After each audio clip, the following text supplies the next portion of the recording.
Hello everyone, welcome to Jaya Dhruva channel. ಇಂದಿನ ವಿಡಿಯೋದಲ್ಲಿ ನನ್ನ ಮಧ್ಯಾಹ್ನದ ಊಟ ಏನಾಗಿರುತ್ತೆ ಅಂತ ನೋಡೋಣ. ಬಿಸಿ ಬಿಸಿ ಅನ್ನಕ್ಕೆ ಪಪ್ಪು ಸಾರು ಅಂದರೆ ಬೇಳೆ ಮತ್ತು ಪಾಲಕ್ ಸೊಪ್ಪು ಹಾಕಿ ಮಾಡಿರ್ತಕ್ಕಂತಹ ಪಪ್ಪು ಸಾರು. ನಿಮಗೆ ಈ ಸಾಂಬಾರು ಮಾಡೋದು ಹೇಗೆ ಅಂತ ತಿಳ್ಕೊಬೇಕಾದ್ರೆ ನನ್ನ ವಿಡಿಯೋದಲ್ಲಿ ಲೆಂತಿ ವಿಡಿಯೋನ ಹಾಕಿದ್ದೀನಿ, ಒಮ್ಮೆ ಚೆಕ್ ಮಾಡಿ.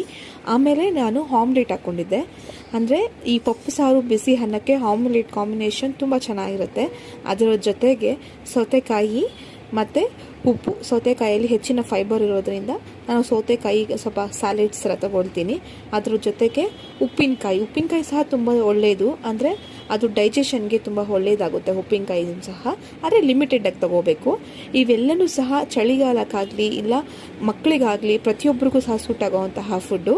ಆ್ಯಂಡ್ ಸ್ವಲ್ಪ ತುಪ್ಪವನ್ನು ಹಾಕ್ಕೊಂಡು ಇಂದಿನ ನನ್ನ ಲಂಚನ್ನು ನಾನು ಮುಗಿಸ್ದೆ. ಆ್ಯಂಡ್ ನೀವು ಎಲ್ಲರೂ ಒಮ್ಮೆ ಈ ರೀತಿ ಟ್ರೈ ಮಾಡಿ, ಚೆನ್ನಾಗಿರುತ್ತೆ, ಒಳ್ಳೆ ಕಾಂಬಿನೇಷನ್. Thank you.